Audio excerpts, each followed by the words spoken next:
الذي لا إله إلا هو الحي القيوم وأتوب إليه. أستغفر الله العظيم الذي لا إله إلا هو الحي القيوم وأتوب إليه.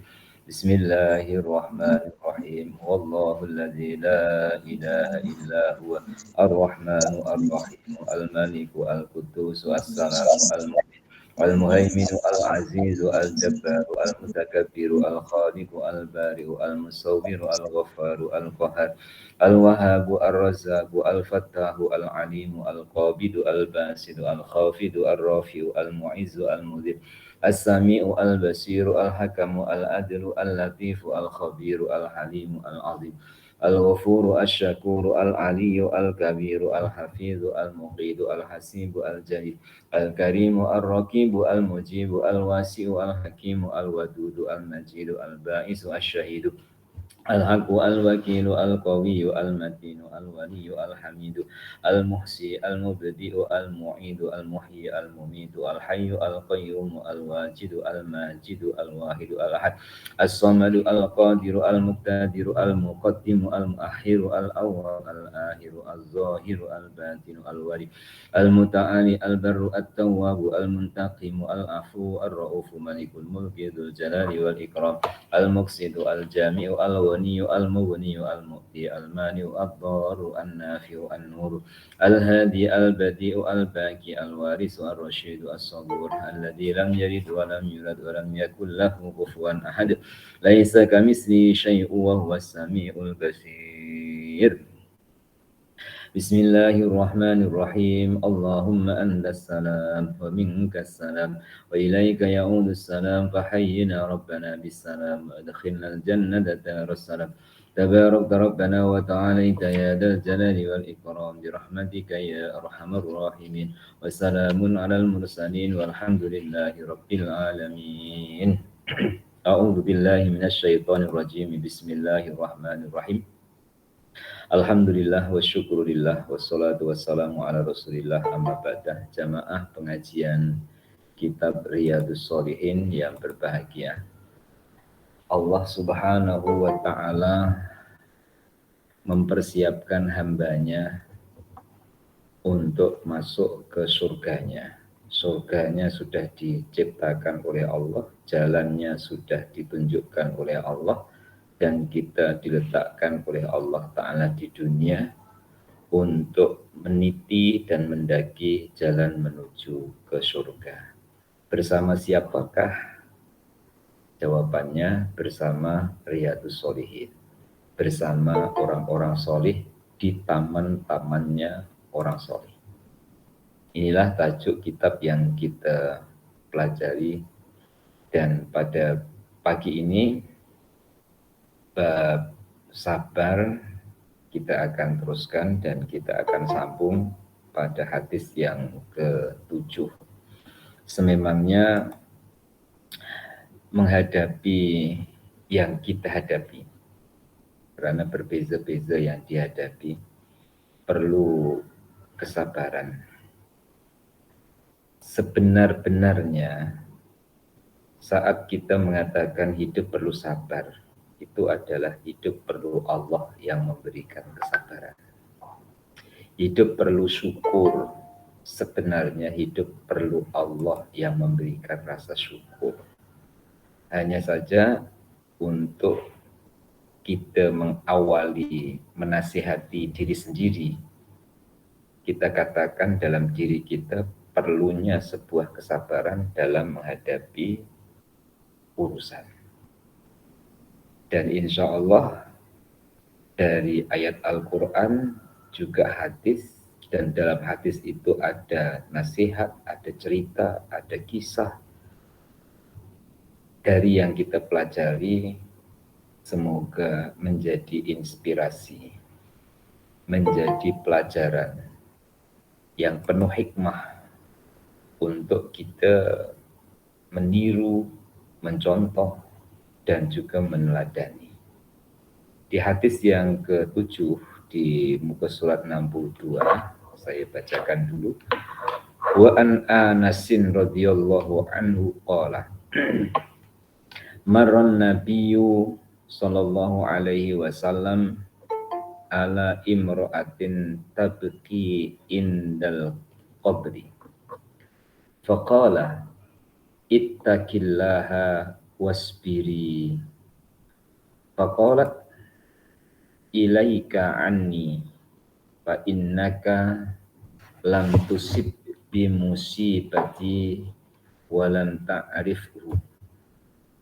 Faqila laha innahu nabiyyu sallallahu alaihi wasallam fa'atat baban nabiyyi sallallahu alaihi wasallam falam yajid indahu bawwabina.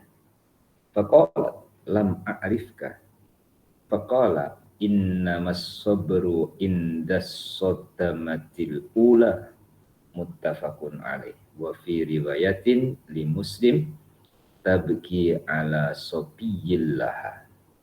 Artinya Anas bin Malik radhiyallahu an berkata, pada suatu hari Rasulullah SAW berjalan melalui seorang wanita yang sedang menangis di atas kuburan. Maka Nabi SAW bersabda, bertakwalah kepada Allah dan sabarlah. Dijawab oleh wanita itu, nyahlah engkau daripadaku, atau pergilah engkau daripadaku. Engkau tidak menderita balak musibahku ini. Wanita itu tidak mengetahui bahwa yang berbicara itu adalah Rasulullah. Kemudian ia diberitahu bahwa itu tadi Nabi SAW. Maka segeralah wanita itu pergi ke rumah Nabi SAW. Dan di sana ia tidak menemukan juru kunci atau penjaga pintu sehingga dapat masuk dengan tidak bersusah payah. Lalu berkata, sebenarnya saya tidak mengetahui bahwa yang berbicara tadi adalah engkau ya Rasulullah. Maka sabda Nabi SAW, sesungguhnya kesabaran itu hanyalah pada pukulan atau kejadian yang pertama dari balak. Diriwayatkan oleh Imam Bukhari dan Muslim.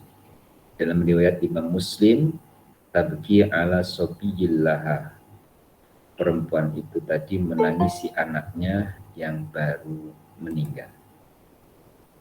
Saya bacakan penjelasan ringkasnya terlebih dahulu sebelum sama-sama kita urai dan kita ambil pengajaran daripadanya. Hadis ini menjelaskan letak kesabaran yaitu dalam pukulan pertama dari balak atau pada waktu manusia sedang bingung menghadapinya dan berusaha mencari perlindungan serta sandaran. Maka kalau pada waktu itu dapat menahan diri dari berbagai gangguan syaitan yang merasa mendapat kesempatan baik untuk menjerumuskannya, maka itulah sabar. Jamaah pengajian Riyadhus Shalihin yang berbahagia dan semoga selalu dirahmati oleh Allah Subhanahu wa taala. Hadis yang ketujuh ini cerita. Di sebalik cerita perjalanan yang dilalui oleh Rasulullah dan oleh seorang wanita yang sedang menghadapi hidupnya, menghadapi urusannya, menghadapi masalahnya. Saya mengawali dari Rasulullah berjalan-jalan. Hadisnya berbunyi marron nabiyyu, Nabi berjalan. Bermakna kita keluar rumah berjalan dengan tujuan melihat kekuasaan Allah, sedia membantu hamba Allah, merupakan salah satu bentuk ibadah kita kepada Allah. Itulah yang dipraktekkan atau dilakukan oleh Rasulullah Shallallahu Alaihi Wasallam. Karena saat berjalan itu ada dua kemungkinan. Kemungkinan kita senyum melihat keadaan, atau kemungkinan kita sedih melihat keadaan. Kemungkinan kita senyum karena melihat kebahagiaan. Kemungkinan kita sedih karena melihat kesusahan. Kalau tak silap saya, minggu lepas saya cerita tentang orang sakit yang berada di tepi jalan. Karena untuk biaya hospitalnya dia tidak mampu, bahkan untuk keperluan hariannya pun belum mencukupi, maka dia menadah tangan menanti simpati dan belas kasihan orang. Itu jika kita tidak berjalan, maka kita tidak melihat dan tidak mendapatkan pengajaran itu. Artinya jalan terus ya tidak sesuai, duduk di rumah terus juga tidak sesuai, berpada-pada. Oleh itu Allah Ta'ala menciptakan manusia dengan segala keperluannya. Perlu keluar, ya keluar. Di dalam rumah bertuhankan Allah, di luar rumah juga bertuhankan Allah. Dalam rumah buminya Allah, di luar rumah juga buminya Allah. Yang agak sulit mengubah atau menggeser rumah yang puan-puan duduk itu, rumah Allah ke rumahku. Kursi yang puan-puan duduk itu kursi Allah ke kursiku.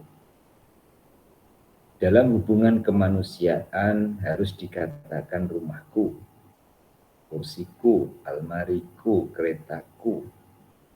Dalam hubungan ke Allah, semua milikmu. Berarti itu adalah rasa. Saat kita diperlukan keluar, keluar. Saya percaya banyak pelajaran yang telah puan-puan dapatkan ketika keluar.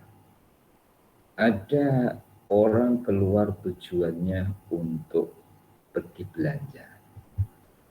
Tapi dia tidak hanya mendapatkan belanjanya atau barang yang dia beli. Tapi dia mendapatkan pelajaran dari proses perjalanan belanja. Apakah perjalanan proses belanja itu adalah peluang baginya untuk menolong orang, atau minimalnya mengambil pelajaran dari banyaknya orang. Kadang-kadang puan-puan beratur di pasar raya, agak panjang, tiba-tiba ada orang potong queue. Puan-puan pun mulai masam, tapi puan-puan tak berani bercakap. Semua itu adalah sebagai pengajaran. Maka jamaah Riyadhus Shalihin tidak semestinya berdiam diri di rumah. Silahkan nanti pukul 11 ini kalau ada mau keluar, lebih-lebih lagi yang belum sarapan pagi, ya, karena menunggu pukul 9 ternyata 9.30 baru online. Makan dulu ke ngaji dulu, sarapan dulu ke pengajian dulu. Ditunggu belum sarapan. Ya. Perlu keluar, keluarlah dengan niat ibadah. Perlu keluarlah dengan menyambut kehendak Allah Ta'ala. Jika kita berhadapan dengan orang yang perlu pertolongan, kita mampu menolong, kita tolong. Atau mungkin malah sebaliknya, niatnya menolong orang, tapi malah perlu pertolongan orang. Dan mungkin pernah terjadi kepada puan-puan kita nak tolong orang, tapi malah kita perlu pertolongan orang. Sama ada karena terjadi sesuatu yang tidak diinginkan, entah itu dalam bentuk kemalangan atau dalam bentuk kehilangan ataupun apa. Nah, kembali kepada Rasulullah SAW. Rasulullah jalan, mendapati ada seorang perempuan yang menangis di sisi kubur. Menurut riwayat Imam Muslim dijelaskan yang nangis itu tadi perempuan. Sebab menangisnya karena kematian anaknya yang baru meninggal. Buah hatinya menunggu dengan kesabaran. selama mengandung, melahirkan, senangnya terima pemberian Allah berupa keturunan, namun Allah lebih menyayangi, Allah ambil sebuah dugaan yang berkategori besar. Ditangisi oleh ibunya. Dan insya Allah muslimin dan muslimah ya, berbekal Al-Quran. Al-Quran ini ada cerita tentang Nabi Khidir membunuh anak kecil. Ya. Atas perintah Allah tentunya. Karena ini bicara ilmu hakikat. Kenapa? Dalam ilmunya Allah yang diberikan kepada Nabi Khidir, anak ini besarnya jika ia diberikan panjang umur oleh Allah menderhaka. Maka lebih baik dia mati atau meninggal pada waktu kecilnya. Sekarang muslimin muslimah yang menghadapi ujian pasal anak, tentu semuanya kalau disebut ujian pasal anak berlindung kepada Allah dari anak yang menderhaka, dan semoga Allah Ta'ala perkenankan. Corak warna anak perempuan, anak kita itu menjadi pengajaran besar kepada ayah ibunya. Kecilnya nakal, besar-besarnya sayang. Yang kita pandang kecilnya itu nakal ataupun lasak, tak dengar cakap, Allah boleh ubah ketika dewasanya dia yang paling sayang di antara adik-beradiknya, yang paling sayang dengan ibunya. Semua boleh terjadi. Nah, harapan orang tua untuk kebaikan anaknya itu senantiasa dan selalu.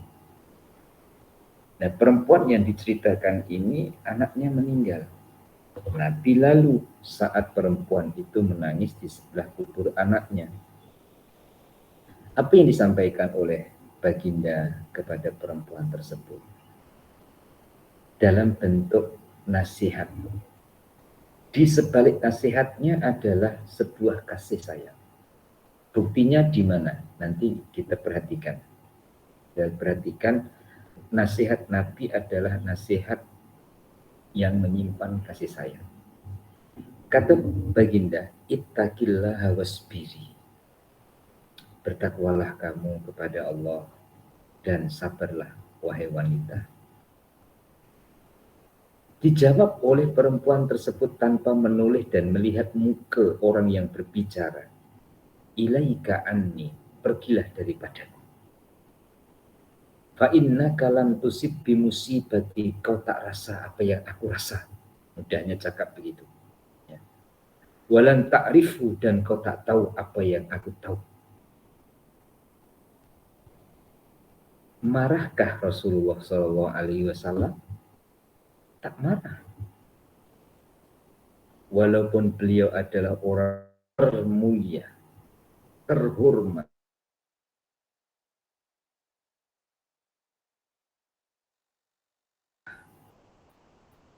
beliau tidak kecewa, beliau tidak kecil hati. Saya menjelaskan atau mengembangkan penjelasan seperti itu untuk diri saya sendiri dan berfungsi terhadap muslimin muslimah saat kita menasihatkan orang, kemudian nasihat kita belum dihiraukan. Kadang-kadang ego kita, sensitifnya kita, menasihati orang yang dinasihati diam, dah mulai kejia. Apalagi kalau diucapkan seperti wanita ini dia di hadapan Nabi. Ilaiki anni fa innaka lam tusibbi musibati wa lam ta'rif. Nasihatnya baik, dibalas pula dengan kata-kata yang apabila tidak longgar hatinya menyakitkan hati. Tapi Rasulullah Shallallahu Alaihi Wasallam, jiwa besar beliau tidak marah.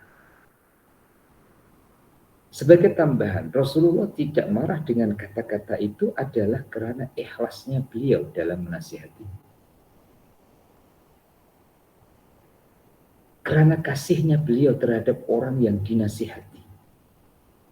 Maka beliau tidak menunjukkan marahnya terhadap kata-kata itu. Terus bagaimana?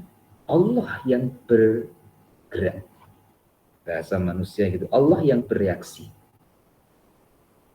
Apa? Perempuan tersebut dikasih tahu oleh orang lain bahwa yang berbicara di belakang dia tadi adalah Rasulullah Shallallahu Alaihi Wasallam.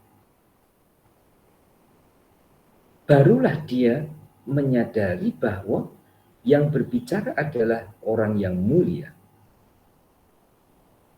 orang yang sangat dihormati. Akhirnya perempuan tersebut datang ke rumah baginda.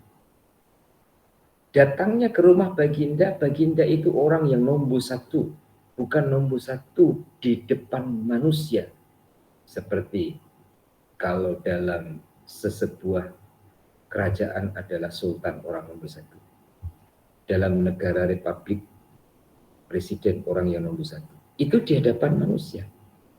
Rasulullah SAW orang yang nomor satu di hadapan Allah Subhanahu wa Ta'ala. Pintu rumahnya tidak ada katnya, tidak ada penjaganya, tidak perlu protokol. Begitu terbukanya Rasulullah SAW terhadap umatnya dan terhadap kaumnya. Ketika jumpa dengan Rasulullah, pertama wanita tersebut adalah minta maaf. Di sini saya kongsi tentang orang kalau tidak tahu.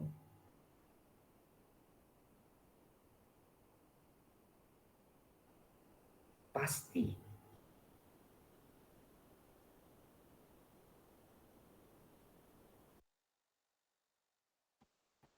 ini yang harus kita sama-sama melatih.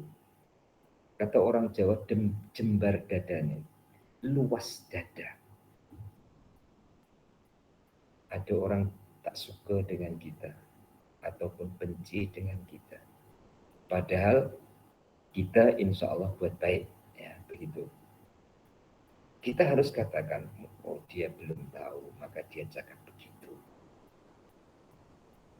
Supaya hati kita tetap cool, hati kita tetap sejuk. Nanti kalau dia tahu, ya seperti ini, dia akan minta maaf dengan sendirinya.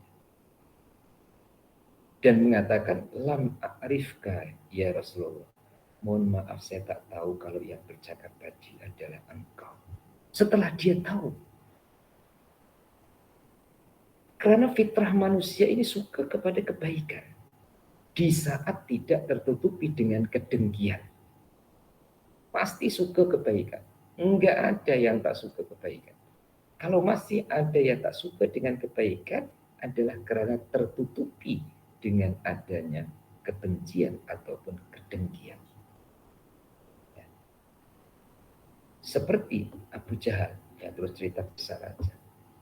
Abu Jahal itu kalau sendirian ditanya tentang Rasulullah SAW, dia akan mengatakan Muhammad itu benar. Tapi kalau di halayak ramai, dia mengatakan Muhammad itu bohong. Egonya, sombongnya, dan kedengkiannya. Wanita ini setelah tahu dia minta maaf dan bertemu dengan Rasulullah, ketika itulah nasihat yang kedua meresap ke dalam hatinya karena sudah ada kesesuaian. Sekali lagi, meresap di hati karena ada kesesuaian. Ada perjalanan hidup saya dan puan-puan pun saya percaya pasti pernah. Ada orang tua ikut ngaji dengan saya. Anak perempuannya, subhanallah, semoga Allah melindungi kita semua dan keturunan, menghilang selama 1 bulan lebih, ikut anak jalanan. Kemudian akhirnya ditemukan. Bila ditemukan, dibawa ke rumah saya. Malam-malam saya kasih waktu malam. Pada pukul 9 waktu Indonesia, berarti pada pukul 10 lah waktu Indonesia, dibawa ke rumah saya. Orang tuanya memang sudah ikut mengaji, tapi muka anaknya menunjukkan tak suka, terpaksa untuk jumpa saya. Masa muka kalau dinasihati tak mau pandang muka, dan sikap-sikap yang menunjukkan tak suka. Kemudian Allah ilhamkan dengan cara menyebut nama ibunya. Tadi itu anak perempuan satu-satunya. Punya anak 2, yang satu meninggal usia 18 bulan. Kakaknya sudah tingkatan 4. Bila disebut nama ibunya, karena dia lama ditinggal ibunya di Korea atau di mana, kalau nggak Korea ya Hongkong, begitu, kerja di sana. Tersentuh hatinya karena merindukan kasih sayang. Barulah mulai merasa bahwa yang diajak bicara ini menyayanginya, bukan menyalahkannya. Karena sebagai remaja paling tidak suka bila disalahkan. Walaupun salah. Puan-puan dulu kan pernah muda. Paling tak suka remaja adalah disalahkan. Walaupun dia salah. Jadi untuk mengambil hatinya adalah dengan cara menyentuh yang tersentuh di hatinya orang-orang yang ada di hatinya. Akhirnya boleh cair dan boleh terima sedikit demi sedikit nasihatnya. Nah, perempuan ini tadi ketika sudah ada kesesuaian, dia sendiri yang datang kepada Rasulullah. Nasihat Rasulullah Shallallahu Alaihi Wasallam dapat diterima. Apa nasihatnya? Innamas sabru inda sodamatil ula, yang dinamakan sabar yang utama. Tentu ini adalah tambahan kata-kata. Sabar yang utama itu ketika terjadinya permasalahan. Contoh, andaikan kita bagi dengan jam. Jam pertama datangnya musibah, itulah sabar yang paling utama. Jam kedua sudah beda lagi. Jam ketiga sudah beda lagi. Hari pertama, hari kedua sudah beda lagi. Nah, muslimin dan muslimah, Rasulullah menyampaikan begitu. Tentunya supaya kita itu punya punya sistem keimanan secara auto. Arti sistem keimanan secara auto itu adalah tidak menunggu nanti. Nah, latihannya bagaimana? Latihannya ya dengan memperbanyakkan zikir dan ingat kepada Allah, supaya begitu terjadi ya terus ke Allah. Muslimin dan muslimah, saya buatkan contoh ya. Ada barang satu goni, ya. Umpama ini adalah goni, isinya beras atau isinya gula. Puan-puan suruh angkat, beratnya 100 kg. Berat tak puan-puan angkat? Berat. Kemudian puan-puan punya lori, Puan-puan angkat sedikit saja, pindahkan dari bawah, diangkat ke lori. Ketika sudah ada di lori, berat ke ringan? Pasti ringan, karena yang angkat adalah lori. Bukan berarti ini menyamakan Allah, tidak. Kita itu perlu sebentar aja ya, untuk terima, untuk angkat. Lepas itu kita serahkan ke Allah.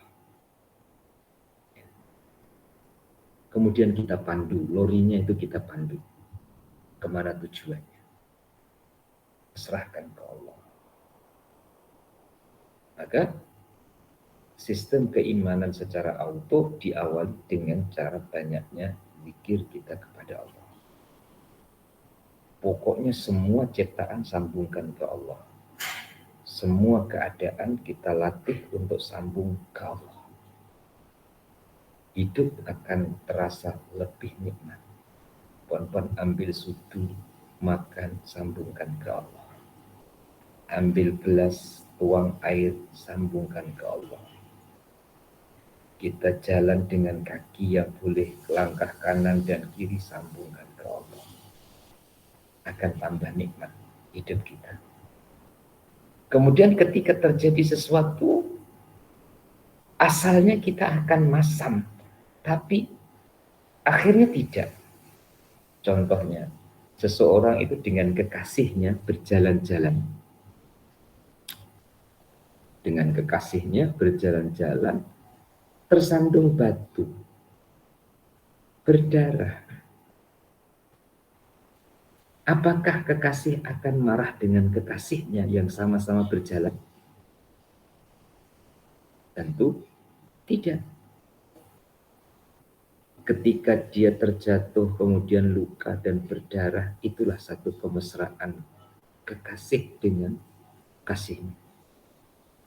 Semoga kita sedikit demi sedikit dengan Allah bisa begitu. Kekasih berjalan dengan kekasihnya.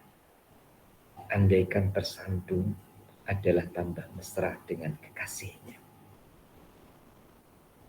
Akan terpelanting, semakin kuat dia pegang kekasihnya. Akan terjatuh, semakin kuat dia pegang kekasihnya. Masya Allah. Semoga saya sendiri yang bercakap ini ya, dapat merasakan begitu dengan Allah. Sehingga seperti yang saya katakan awal, kita hidup perlu sabar. Sebenarnya kita perlu Allah yang memberikan kesabaran. Kita teruskan hadis yang ke-8. Wa an Abi Hurairah radhiyallahu anhu anna Rasulullah sallallahu alaihi wasallam qala yaqulullahu ta'ala ma li abdil mu'mini 'indi jazaa'un idza qabattu sofiyahu min ahli dunya summah tasabahu illal jannah. Rawahu Bukhari. Dari Abu Hurairah radhiyallahu anhu, beliau berkata bahwa Rasulullah SAW bersabda, Allah berfirman, tiada pembalasan bagi seorang hambaku yang telah saya ambil kembali kekasihnya. Kemudian orang itu mengharap pahala daripadaku selain dari pembalasan surga. Artinya, tidak ada balasan yang Allah Ta'ala berikan kepada orang yang sabar saat Allah Ta'ala mengambil sesuatu yang dikasihinya, melainkan Allah beri balasan surga. Kalimat kekasih ialah siapa saja yang menjadi kesayangannya, baik putra, istri, ibu, ayah, saudara, dan lain-lain. Masih ada perkataan dan lain-lain. Dalam mengembangkan arti kekasih adalah bukan hanya yang bernyawa, tapi juga sesuatu yang tersimpan di hatinya. Saya teringat gurauan Pak Kiai. Ada orang kampung dijadikan contoh sebagai pelajaran. Orang kampung kan banyaknya beli ayam. Ayam itu kalau malam masuk kandang, kalau siang dilepaskan dari kandang. Pada pukul 5 petang menjelang maghrib, dia kira ayamnya sudah masuk semua ke belum. Ada yang hilang ke genap. Dia susah kalau ayamnya belum balik. Terbaliknya adalah dia tak susah kalau anaknya belum balik. Berarti mana lebih disayangi, ayam ke anak? Gurunya Pak Kiai. Mestinya awasi itu anak. Belum balik, cari. Jangan ayam yang belum balik saja yang dicari. Walaupun itu ayam ada di hatinya, maka nama atau kata kekasih bukan hanya bersifat manusia, tapi segala sesuatu yang tersimpan di hati kita. Kadang-kadang kerana baju itu boleh kita membentak anak kita. Kerana sesuatu yang kita suka boleh marah dengan pasangan kita. Entah itu pasu bunga, ya, tersandung pecah, yang dimarah istrinya.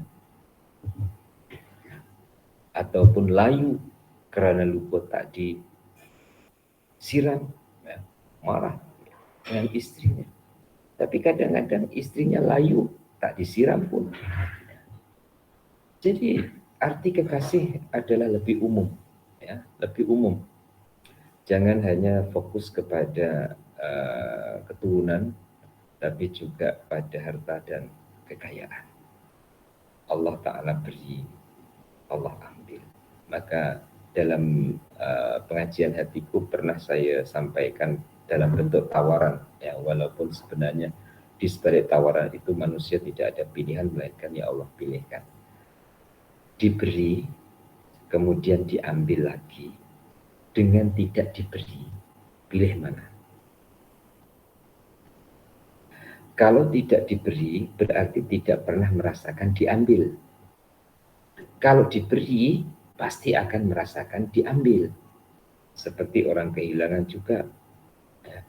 Orang itu tidak akan pernah merasa atau tidak akan pernah kehilangan 100 ringgit karena tidak pernah punya 100 ringgit. Pilih punya, kepilih tak punya. Maka ada yang disebut orang cerdik. Kata Rasulullah, al-kaisu man dana nafsahu wa amilat lima ba'dal maut. Dia ingin untuk punya duit, dia ingin kaya, dia ingin harta. Tapi inginnya harta itu tidak menunggu diambil. Sebelum Allah ambil, dia sudah gunakan dulu untuk akhiratnya. Itu namanya cerdik. Dia gunakan dulu untuk saham akhiratnya sebelum diambil.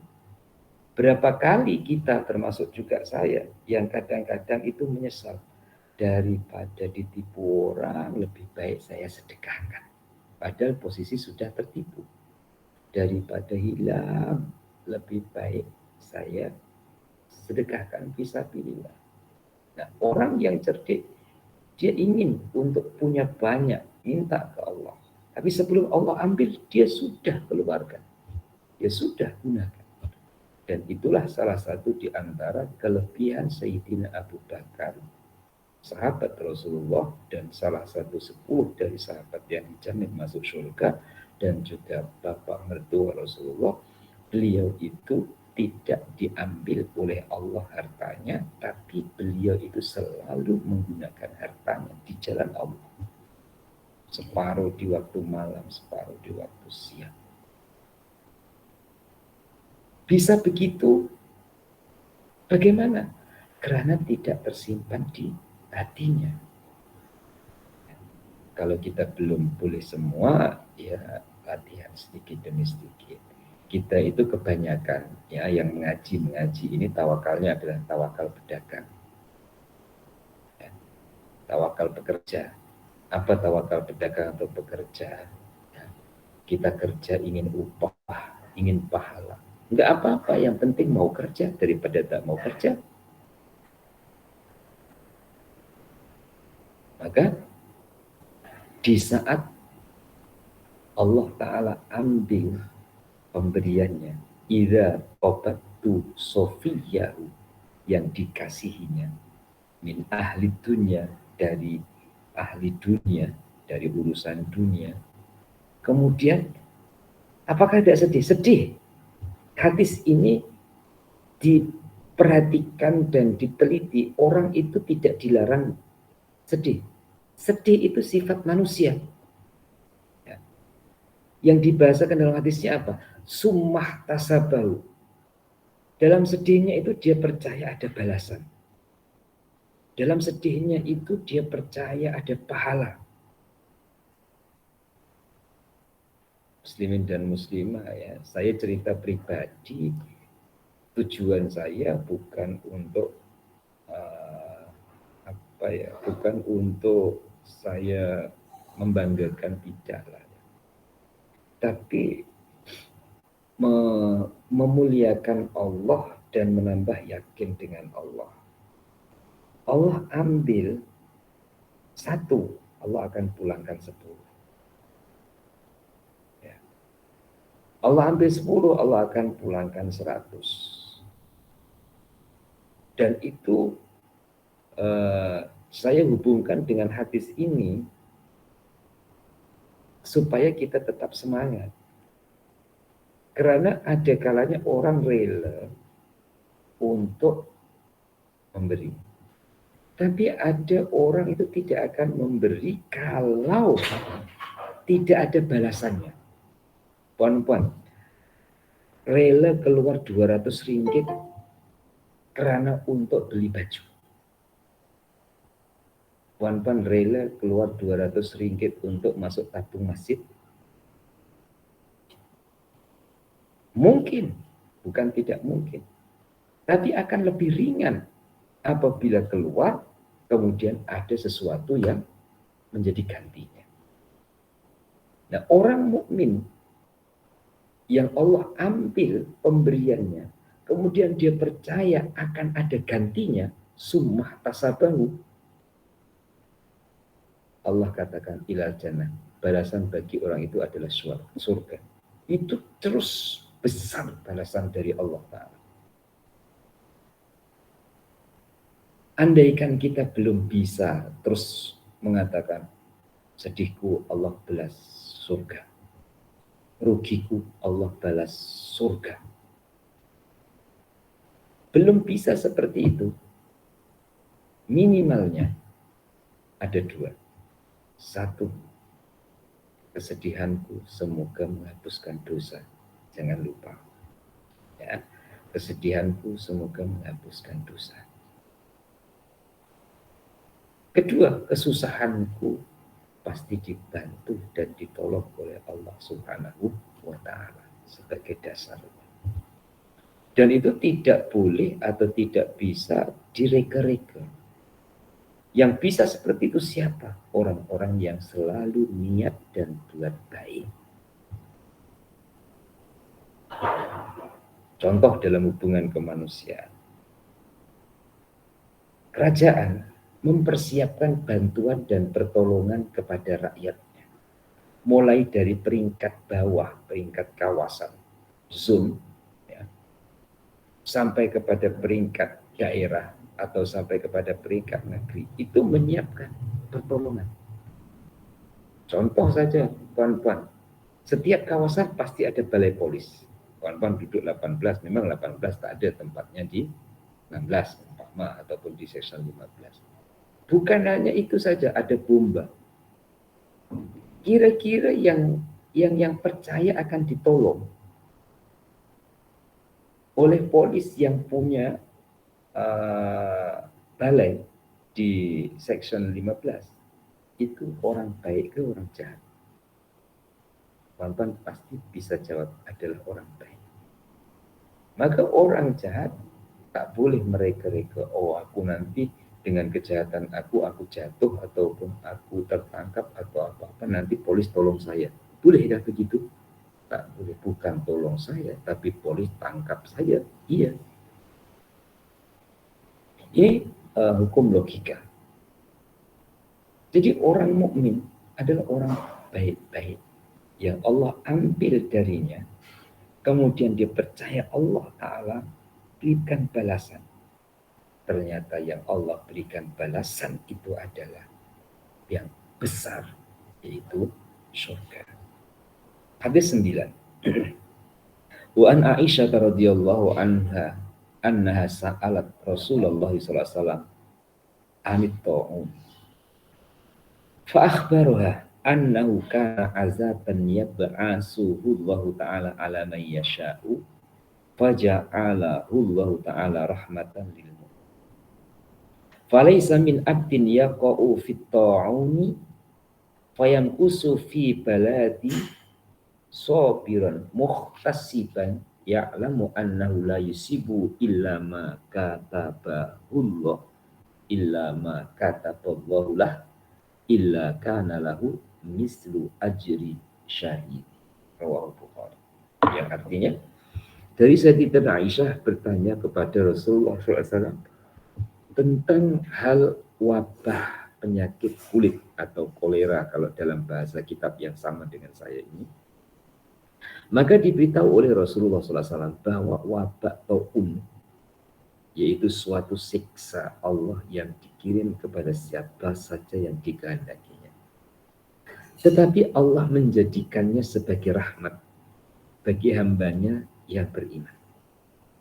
Maka seorang mukmin yang berada di daerah yang terjangkiti wabah itu, jika sabar dan ikhlas karena ia mengerti, tidak akan terkena wabah tersebut kecuali kalau memang sudah ditakdirkan oleh Allah baginya, maka Allah akan mencatat baginya sebagai pahala seorang yang mati syahid.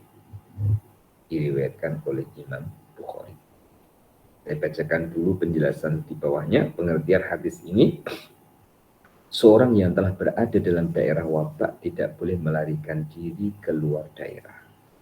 Sebagaimana seorang yang belum masuk ke dalam daerah wabah harus kembali dan tidak boleh masuk ke daerah itu. Kemudian kesabarannya mempertahankan diri dalam daerah wabah dengan keyakinan bahwa ajal sudah ditentukan dan tidak berubah oleh ada atau tidak adanya wabah, itulah yang menyebabkan ia mendapat pahala syahid.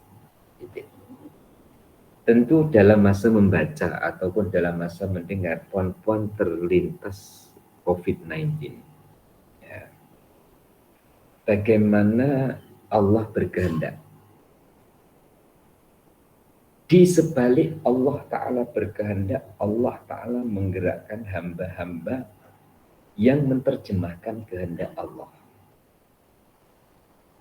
Jika dari versi E atau versi B ya, adalah dibuat-buat virus yang merebak ke seluruh dunia.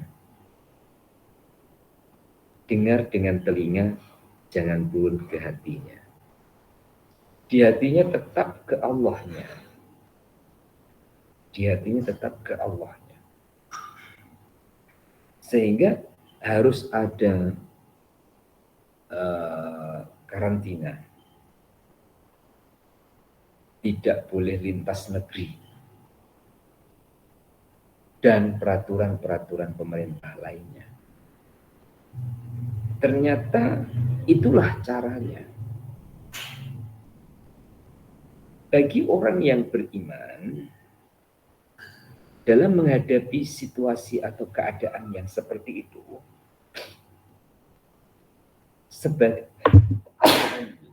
sebagai menguji keyakinannya kepada Allah. Berhati-hati adalah dianjurkan dan diperintahkan.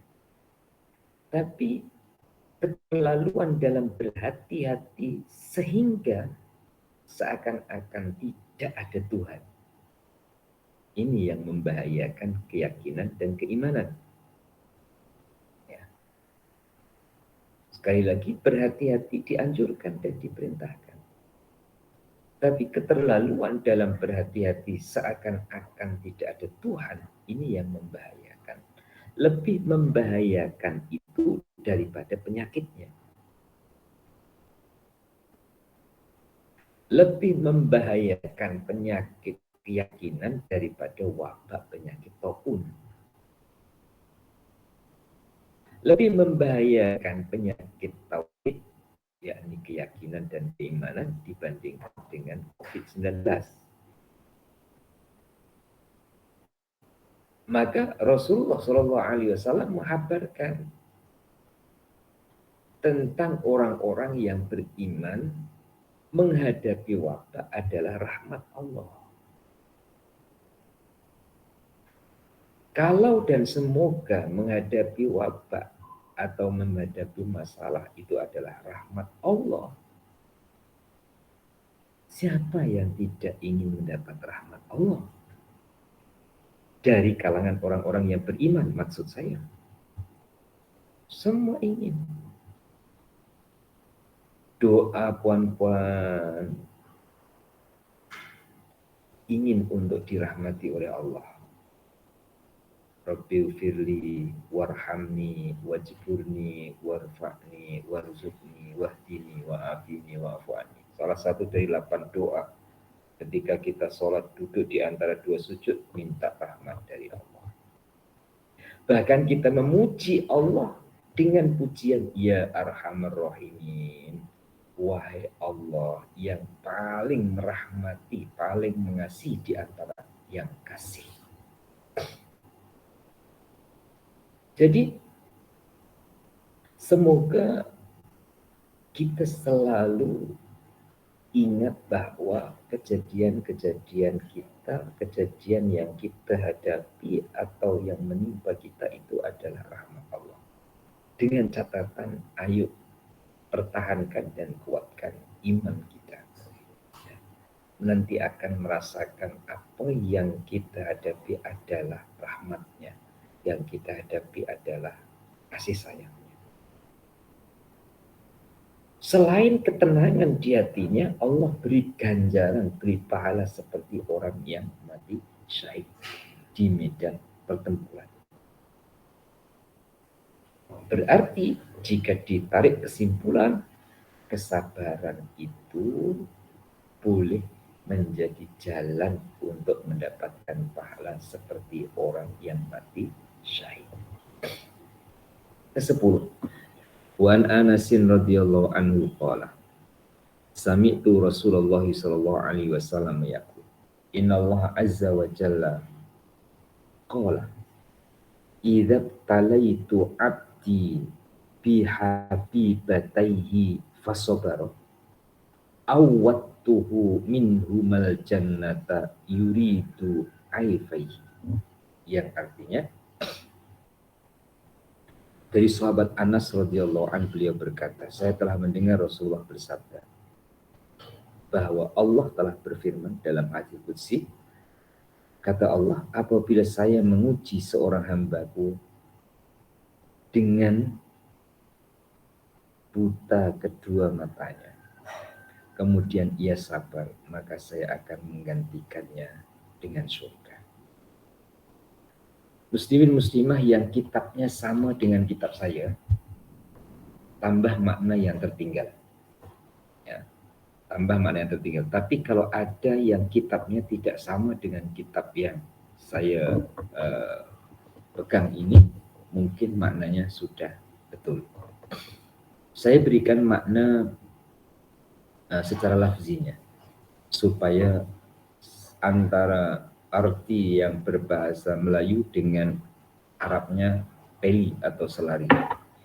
Innallah, sesungguhnya Allah Azza wa Jalla qala, bersabda atau berfirman, idza talaitu, ketika aku menguji abdi hambaku bihabibataihi, dengan kekasihnya, fasobaro, maka dia sabar, awatuhu minha al jannah, aku gantikan baginya surga, yuridu ainaihi, yang ia kehendaki dari kedua matanya. Akan ada titik temu perbezaan makna jika kita arahkan pada arah yang sama. Maksud saya begini. Muslimin dan muslimah, dalam hidup ini pasti ada yang kita nomor satukan dari yang kita kasih. Contohnya, panca indera. Panca itu 5. Ya, panca indera. Mana yang puan-puan nomor satukan? Indera penciuman, indera penglihatan, indera pendengaran.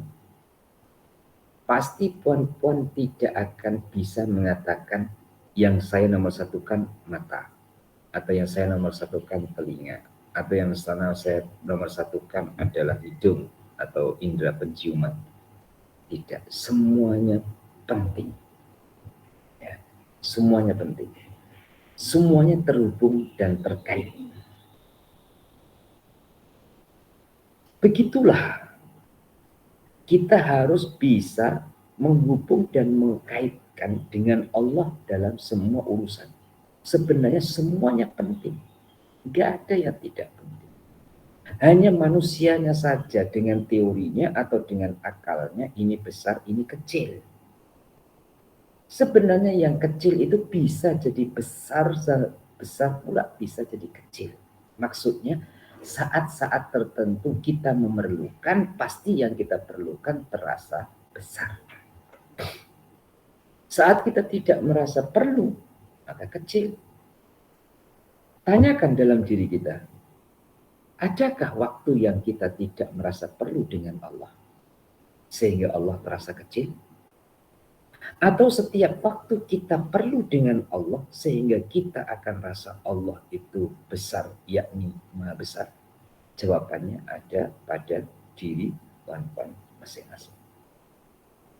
Saat kita menomorsatukan selain Allah, ya saya juga dan puan-puan, kadang Allah akan menguji kekasihnya dengan sesuatu yang dinomorsatukan atau yang dikasihnya, supaya kasihnya kepada Allah tidak diduakan. Untuk orang-orang awam kadang-kadang dibiarkan oleh Allah Ta'ala, karena memang minta maaf bercakap tak ada rasa kasih dengan Allah, maka sudahlah ya, dunia itu nilainya tidak lebih dari 11 sayap nyamuk. Udah, kalau kamu mau bersenang-senang. Tapi wali-walinya Allah Subhanahu wa Ta'ala, Allah Ta'ala akan ingatkan dalam bentuk ujian. Diingatkan dalam bentuk ujian, kemudian dia sabar, naik derajatnya lagi di hadapan Allah. Diuji lagi, sabar lagi, naik lagi di hadapan Allah Subhanahu wa Ta'ala. Sampai layaklah orang itu dengan rahmat Allah masuk ke dalam surga.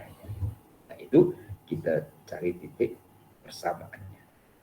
Yang ke-11, wa an atau ibni Abi Robahin qala li Ibnu Abbasin radhiyallahu anhu, ala urika imra'atan min ahlil jannah? Wa qultu bala. Qala hazihi al-mar'atus sauda'u atatin nabi sallallahu alaihi wasallam faqala inni aswa'u wa inni atakashafu fada'ullah hal qala in syi'ti sabarti walakil jannah wa in syi'ti da'autullaha ta'ala ayyu afiyaki faqalat asbiru faqalat inni atakashafu fada'ullaha alla atakashafa fada'a laha. Muttafaqun alaih. Dari sahabat Atha bin Abi Robah, beliau berkata, bahwa Ibnu Abbas radhiyallahu anhu berkata, sukakah saya tunjukkan kepadamu seorang wanita ahli surga? Jawab saya, iya, baiklah. Berkata Ibnu Abbas, itulah wanita yang hitam. Pada suatu hari ia datang kepada Nabi SAW berkata, ya Rasulullah, saya berpenyakit ayan. Penyakit ayan itu sedikit-sedikit pingsan. Ya. Kemudian ketika pingsan itu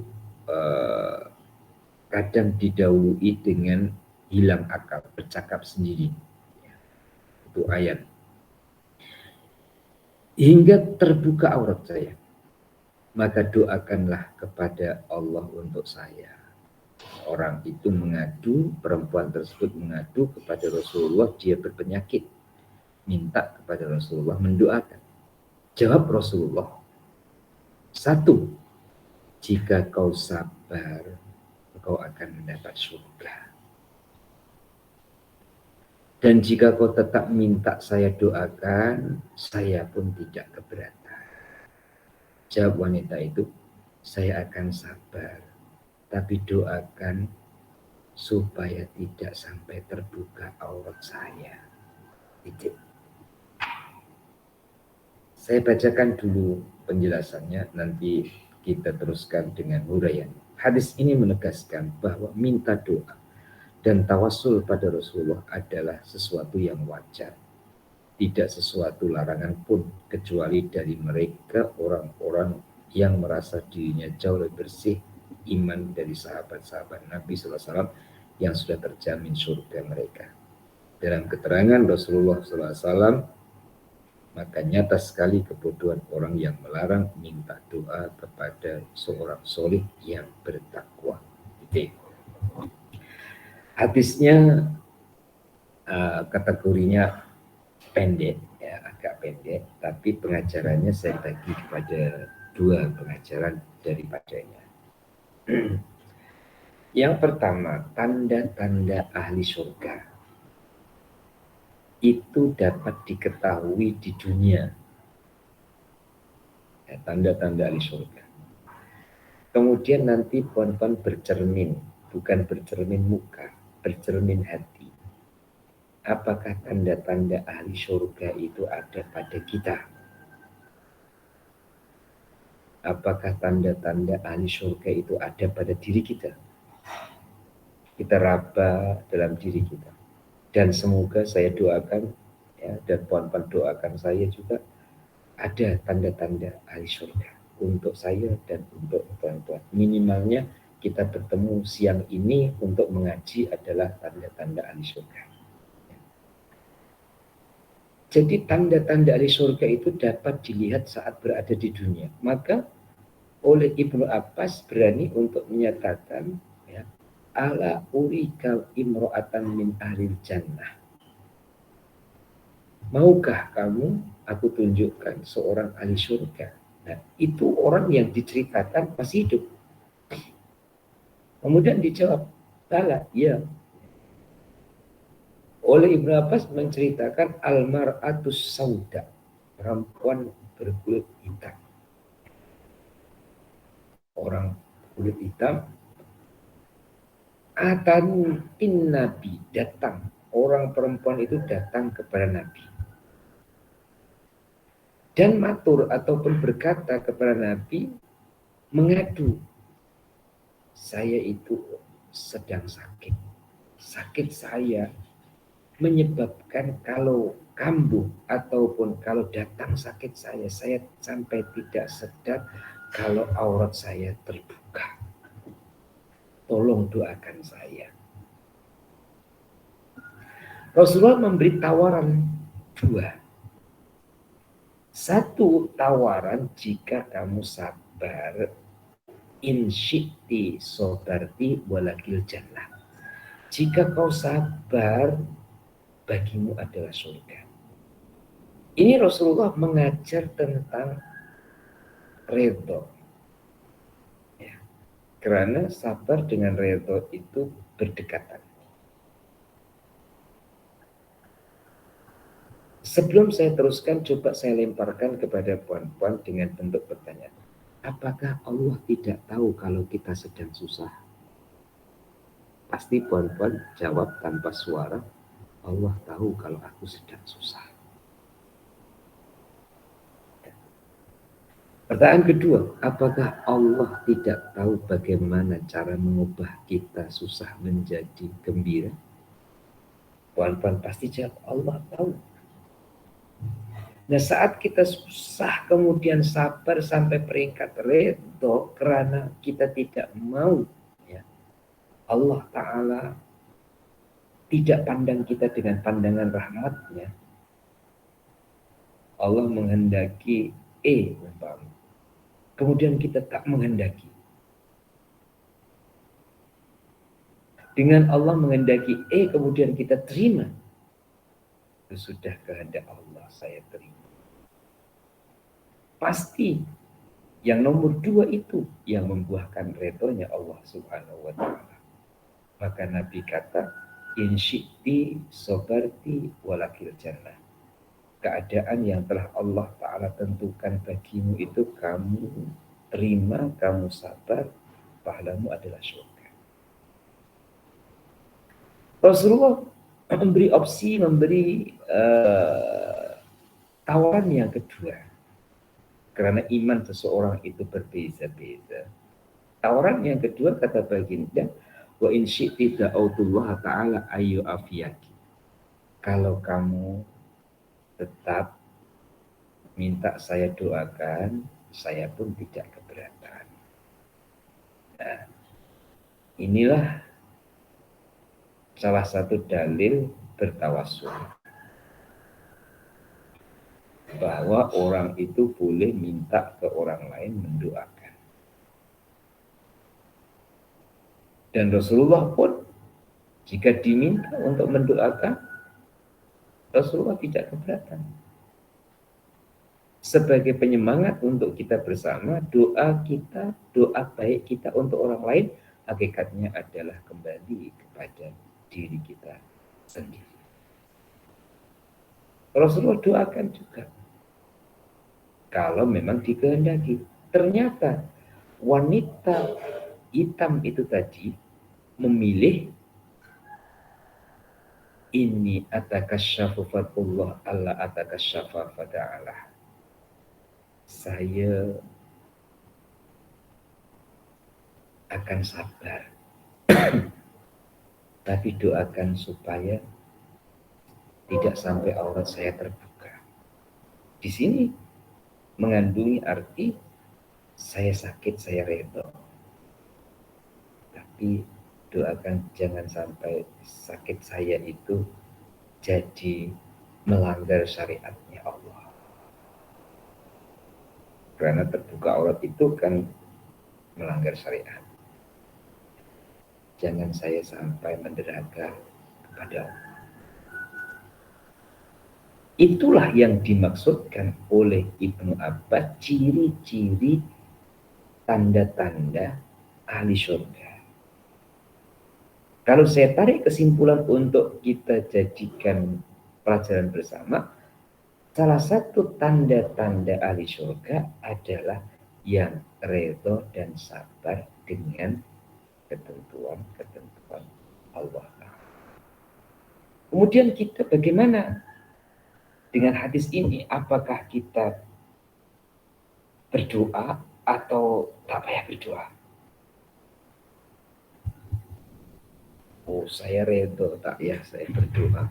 Saya takut kalau saya berdoa itu nanti saya dikira tak suka dengan yang dikehendaki oleh Allah. Mulut boleh cakap begitu, tapi hati belum tentu begitu. Kalau memang sudah redho dengan ketentuan Allah, biarlah mulut kita kunci, tak payah berbicara. Ada orang tua, ya, anak-anaknya sayang, sakit sikit terus ditawari, mak pergi hospital, mak pergi klinik, ya, mak saya antar jumpa dokter. Andaikan puan-puan berposisi seperti yang saya imajinasikan ini, kira-kira puan-puan tolak dengan jawaban tak boleh saya redho. nanti kalau awak bawa mak pergi klinik, macam awak tak redo dengan Allah.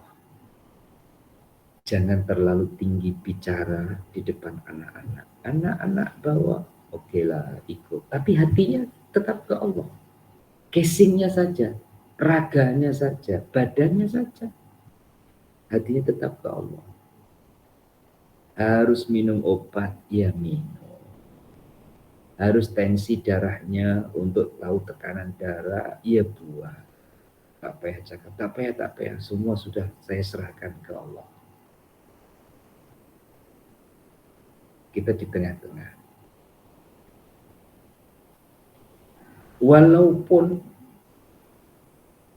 ibaratnya harapan sembuh itu kecil, dibawa untuk ikhtiar, ikut saja. Tapi hatinya ikut Allah. Kecuali, ada pengecualian ya, kecuali puan-puan sakit ataupun sedang menghadapi sesuatu. Allah tak datangkan siapapun yang memberi tawaran. Maknya demam, batuk, menggigil, satu anak pun tak ada yang menjenguk. Puan-puan kecil hati tak? Umumnya kecil hati.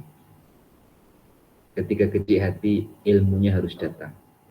Anak-anakku tak menjenguk, tapi dengan redonya saya kepada Allah, para malaikat menjengukku. Pasti puan-puan akan bermuka ceria, bukan bermasa muka. Mengubah rasa dengan sedikit ilmu yang kita pelajari. Itu tandanya ahli surga yang disampaikan oleh Ibnu Abbas dalam kisah atau dalam hadis ini.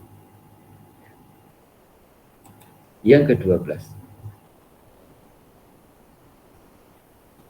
An Abi Abdurrahman Abdillah bin Mas'udin radhiyallahu anhu qala ka'anni anzuru ila Rasulillah sallallahu alaihi wasallam yahki nabiyyan minal anbiya'i shalawatullahi wa salamu alaihim darabahu qaumuhu fa'admauhu wa huwa yamsahu dama an wajhi wa huwa yaqul Allahu ighfir li qaumi fa innahu la ya'lam. Yang artinya Abdullah bin Mas'ud berkata, seolah-olah saya masih teringat, yakni melihat Rasulullah pada waktu ia melukiskan seorang nabi yang terdahulu ketika dipukul oleh kaumnya hingga berlumuran darah. Sambil mengusap darah dari wajahnya berkata, Allahumma firli qaumi fa innahum la ya'lamun. Ya Allah, ampunilah kaumku. Sesungguhnya mereka itu bodoh dan tidak mengetahui. Masyhur cerita ini. Disakiti tidak balas menyakiti. Bagus. Minimalnya disakiti satu ya balas menyakiti satu. Kadang kan tidak. Balasnya itu berlebihan. Ada yang lebih baik dari itu, bukan membalas tapi memaafkan. Itulah yang dipraktekkan atau yang dilakukan oleh Rasulullah Shallallahu Alaihi Wasallam. Maka kadang-kadang orang kampung itu dengan cara memaksa, teman-teman. Memaksa apa? Orang kampung ketika punya rezeki lebih, kemudian majelis kesyukuran, itu tidak mengundang, tapi memberi. Beza dengan suasana puan-puan di Shah Puan-puan suasana di Shah majelis kesyukuran itu mengundang ke mengantarkan. Rata-rata kan mengundang, dijemput ke majelis kesyukuran. Orang kampung kami masih sampai sekarang ini, jadi ada yang mengundang, ada yang tidak mengundang. Jadi dia masak banyak-banyak, lepas itu diantarkan. Ya, ada nasinya, ada lauknya, ada kuahnya, diantarkan. Itu kadang di hatinya, bila teringat dengan orang yang tidak suka dengan dia, dikasih ke tidak ya. Diberi ke tak. Nanti kalau tidak diberi, jirannya jirannya bercerita, lagi memusuhi saya, lagi tak suka dengan saya. Akhirnya dengan bahasa mata buta, tutup telinga, kasih semua. Dikasih semua. Diberi semua. Walaupun yang mengantarkan bukan dia sendiri. Yang mengantarkan adalah orang lain. Itu tujuannya membalas keburukan dengan kebaikan. Karena itu berat. Membalas keburukan dengan kebaikan. Kalau dengan cara yang saya ceritakan dari ajarannya para kiai terhadap orang kampung itu kita belum mampu melakukan, setidak-tidaknya balas dengan doa kebaikan. Nah, seperti yang disampaikan oleh Baginda, Allah maghfir liqaumi fa innahum la ya'lamun. Membalas orang yang menyakiti kita dengan doa kebaikan, itulah prakteknya kesabaran. Itulah menerjemahkan kesabaran dalam perilaku ataupun dalam perbuatan. Jangan hanya ringan di lisan sabar, tapi perilakunya belum mencerminkan kesabaran. Diteruskan lagi wa an Abi Sa'id wa Abi Hurairah radhiyallahu anhuma anin Nabi sallallahu alaihi wasallam qala ma yusibul muslimu min nasabin wala hammin wala hazanin wala aza wala ghammin hatta syaukati yushakuha illa kaffarallahu biha khotoyahu. Dari Abu Sa'id Abu Hurairah, beliau berkata bahwa Rasulullah bersabda, tiada seorang muslim yang berita kelelahan atau penyakit atau kesusahan, kerisauan hati, bahkan gangguan yang berupa duri, melainkan semua kejadian itu akan menjadi penebus dosanya. Yang besar Allah kepada seorang muslim hingga tiap-tiap penderitaannya yang biasa Allah bersedia menjadikannya sebagai penebus dosa, asalkan disambut dengan jiwa iman dan kesabaran. Masya Allah. Muslimin dan muslimah, malu kita dengan istighfar kita, karena saat istighfar kita bukan beristighfar seremonial ataupun pantas-pantasnya saja selepas sholat astaghfirullahaladzim. Kalau istighfar kita adalah bukan minta ampun dan Allah mesti tahu, maka Allah bukakan jalan untuk mengampuni dengan ujian-ujiannya. Sekali lagi, Allah buka jalan untuk mengampuni hambanya dengan jalan ujian-ujiannya. Betapa murahnya Allah Subhanahu wa Ta'ala kepada hambanya. Dalam masa saya baca ini, saya terlintas untuk berkongsi dengan puan-puan. Ada orang susah, ada orang senang. Itu selalu. Ada orang sehat, ada orang sakit. Siapa di antara sekian yang ikut mengaji ini yang ingin sakit? Enggak ada. Tapi Allah harus menjadikan orang sakit. Kenapa begitu? Kalau satu alam enggak ada orang sakit, hospital tak ada orang kerja, Allah harus membuat orang sakit. Tapi di sebalik Allah membuat orang sakit, Allah Ta'ala menyiapkan pahala besar terhadap orang yang sabar terhadap penyakitnya. Itu baru sakit. Belum lagi kerusakan dan yang lain. Allah harus buat itu untuk putaran rodanya, roda perputaran dunia. Mobil ataupun kereta, ada orang yang ingin keretanya rusak. Tapi Allah harus adakan kereta rusak. Baik itu faktor usia, ataupun kemalangan, ataupun yang lain. Kalau keretanya semuanya tidak rusak, yang punya bengkel itu tak dapat pendapatan untuk dapatkan uang ataupun dapat makan. Allah harus buat itu. Maka cara berpikir luas kita semoga harus demikian.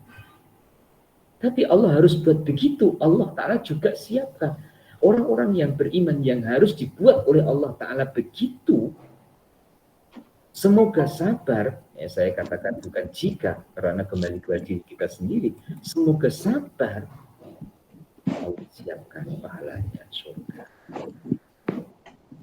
Begitulah isinya dunia. Kiranya ini dulu, ya, insya Allah yang akan datang kita akan sambung kembali. Masih lagi di bab kesabaran.